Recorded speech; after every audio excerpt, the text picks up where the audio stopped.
Morning మిస్టేస్ good morning all leaders. So మరి ఈరోజు మనం అనకాపల్లి దగ్గర ఉన్న చోడవరం దగ్గరికి అయితే రావడం జరిగింది. సో మరి ఈ ఊర్లో మనకి ఒక మేడం గారు అంటే ఎప్పటి నుంచో పెళ్ళి అయిన తర్వాత పిల్లలు లేకుండా చాలా ఇబ్బంది పడుతున్నారు. సో మరి దానికోసం ఒక యమున మేడం గారు అని చెప్పేసి మన ఆల్రెడీ పెద్దాపురం టీంలో మేడం గారు ఉన్నారు, దేవి గారు రిలేటివ్ మన యమున మేడం. సో వాళ్ళ ద్వారాగా ఈ మేడం గారికి కన్సీవ్ అనేది రావడం జరిగింది. అసలు ఎన్ని రోజులైంది పెళ్ళి అయ్యి అసలు ఎన్ని మెడిసిన్స్ వాడారు, బయట 2 లక్షలు ఖర్చు పెట్టారు, అక్కడ రాని రిజల్ట్ వెస్టీజ్ ద్వారా ఎలా వచ్చిందనేది మనం ఒకసారి మేడం గారు మాటల్లో తెలుసుకుందాం. సో నమస్తే మేడం. చెప్పండి మేడం. చెప్పండి. మీ పేరు? ప్రశాంతి. Okay madam. ఏ ఊరు నుంచి మాట్లాడుతున్నారు? చూడవరం. చూడవరం. అట్టి చూడండి. చూడవరం.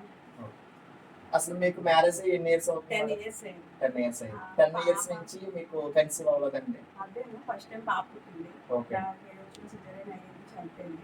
ఓకే. తర్వాత మళ్ళీ ఏమన్నా ద్వారా ఆల్రెడీ సుబ్రాజ్ హాస్పిటల్ కూడా ఖర్చు పెట్టారు, 3 లక్షలు అయింది. ఓకే. చిన్న చిన్న చూడండి లీడర్స్, మరి మేడం గారు ఆల్రెడీ మ్యారేజ్ అయ్యి 10 ఇయర్స్ అయింది. దాదాపుగా 3 నుంచి 5 lakhs వరకు ఖర్చు పెట్టారు. సో బయట రిజల్ట్ అనేది రాలేదు. మరి మన దాంట్లో ఎలా వచ్చింది తెలుస్తుంది. మన దాంట్లో వాడాక 1 month. ఎన్ని మంత్స్ వాడారు మేడం? ఎన్ని మంత్స్ వాడమని చెప్పు. ఎన్ని మంత్స్ వాడారు? 6 months వాడమన్నారు సార్ మీరు. కాకపోతే 1 month లో మనకి కన్సీవ్ అయింది. ఇప్పుడు ఎన్నో మంత్ మేడం మీకు? 5th month. 5th month. అంతా హ్యాపీ అండి మరి.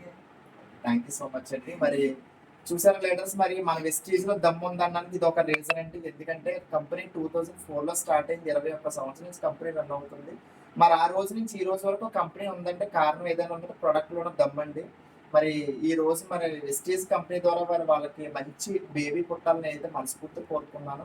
సో వాళ్ళకి పరిచయం చేసిన మేడం గారు యమున మేడం అండి. సో ఆ మేడం ఎంతో ఫోర్స్ చేశారు సార్ వాళ్ళని. అంటే యాక్చువల్లీ ఇందాక చెప్పారు నాకు సార్ నమ్మకం లేదండి స్టార్టింగ్ లో, చాలా సపోర్ట్ చేసింది. నమ్మకం లేదు అని చెప్పారు. కానీ యమున గారి ఫోర్స్ తోటే నేను ఈ వాడడం జరిగింది. సరే భగవంతుడి మీద కూడా భారం వేసాను, అందుకని చెప్పేసి ఈ రోజు రిజల్ట్ వచ్చిందని కూడా చెప్పారు. Thank you leaders. Thank you so much. Thank you so much. Thank you sir.